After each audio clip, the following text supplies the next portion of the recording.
Haleluya. Tadi malam kita sudah mendengarkan firman Tuhan.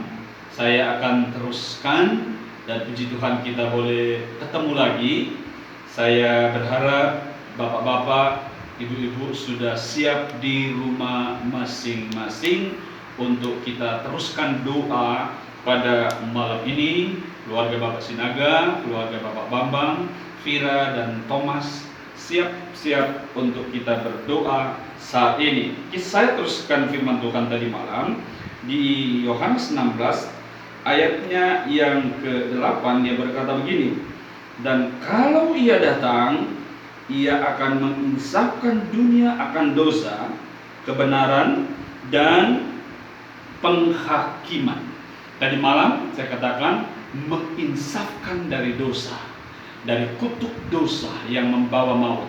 Tetapi sekarang dia menginsafkan kita untuk supaya kita mengenal kebenaran itu. Kenapa kita harus diinsafkan tentang kebenaran itu? Karena kebenaran yang sesungguhnya adalah kebenaran yang dari Allah sendiri. Tidak ada kebenaran yang ada di dunia ini yang mampu membenarkan saudara. Dalam kebenaran itu ada kekudusan, dan di dalam kekudusan itu yang menguduskan saudara. Selalu saya berkata, kita tidak mampu menguduskan diri kita sendiri. Tetapi kalau ada kebenaran firman Allah, dialah yang menguduskan kita, dialah yang menyucikan kita. Dan kalau kita suci dan kudus lewat kebenaran, maka kita dilayakkan oleh Tuhan. Dia menginsafkan kebenaran ini supaya saudara memiliki suci dan kudus. Firman Allah berkata dalam Petrus, kuduslah kamu sebab aku kudus. Nah, kudusnya dari Tuhan kebenaran, dan kebenaran itu yang akan juga memerdekakan kita. Kenapa? Karena tadinya kita di bawah kekuasaan kuasa kegelapan, iblis yang menguasai kita dengan kutuk dosa, dan iblis yang menjajah kita. Dia menjajah kita untuk apa? Supaya kita tidak mengalami kekudusan, tidak mengalami kesucian yang Allah beri. Karena kita ini adalah orang berdosa. Kita ini adalah ciptaan Allah, anak-anak Tuhan. Seringkali kita disebut kita ini adalah anak Tuhan. Kenapa anak Tuhan? Karena kita ini adalah ciptaan Allah. Nah, kalau kita adalah ciptaan Allah, maka dalam ciptaan Allah itu kita disebut anak-anak Tuhan. Seharusnya kita harus tahu siapa yang menciptakan kita. Saya kasih ilustrasi, kenapa anak-anak kita paling banyak. Anak-anak kita sangat dekat dan melekat kepada seorang ibu. Bapak-bapak tidak boleh cemburu, karena kebanyakan di mana-mana anak-anak itu dekat dengan mamanya. Kenapa? Rupanya kenapa mereka dekat dengan mama? Karena pertama, dia dalam kandungan ibunya yang melahirkan, bukan bapak. Waktu di dalam kandungan, di dalam perut selama 9 bulan. Selama 9 bulan itu dia diproses. Ibunya bernafas, dan nafas itu bagian daripada anak yang ada di dalam kandungan. Ibunya ada sukacita, sukacita itu menjadi bagian dari anak-anak. Ibunya dalam kesukaran, dalam kesakitan, menahan sakit dalam kandungan. Anak ini juga mengalami hal itu.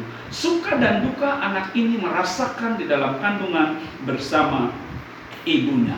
Jadi tidak heran kalau anak-anak kita dekat dengan mama. Kalau dia dekat dengan mama, karena ada proses dia lahirkan.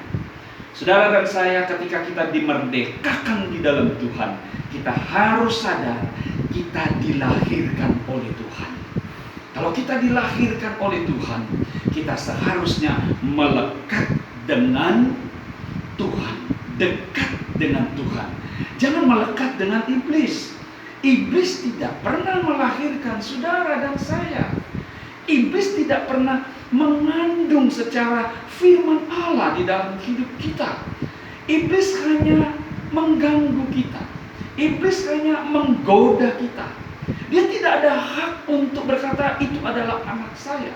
Tapi ketika saudara mau melekat dengan iblis, iblis berkata, saya tidak pernah undang, Anda yang mau.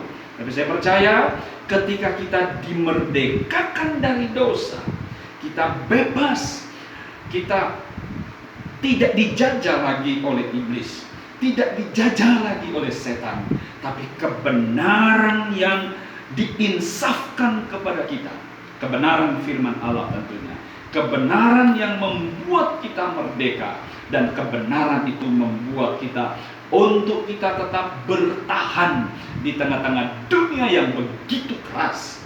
Corona itu cuma datang mencoba kita. Corona itu seperti mau memancing, mencoba kita. Apakah kita rasa takut? Apakah kita rasa gelisah? Nah, kalau kita gelisah, takut, kita bisa coba melekat dengan dia, justru hancur. Tapi mari kita melekat dengan Tuhan. Kalau engkau melekat dengan Tuhan, karena engkau adalah anak Tuhan, engkau sudah dimerdekakan dari kebenaran, engkau sudah dimerdekakan dari Tuhan Yesus. Saya akan berdoa buat jemaat. Terima kasih Tuhan. Terima kasih, engkau terlalu baik buat kami. Biar firman Allah yang memerdekakan kami, yang menginsafkan kami.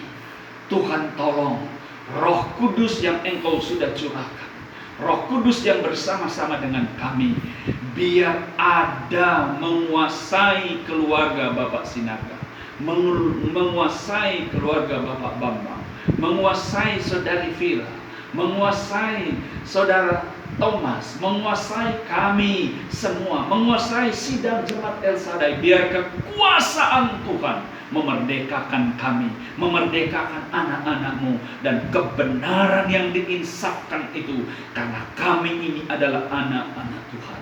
Terima kasih Tuhan, pakai kami dengan heran. Terima kasih Tuhan, haleluya, amin. Saudara, boleh teruskan doa saudara, terserah waktu yang saudara tentukan.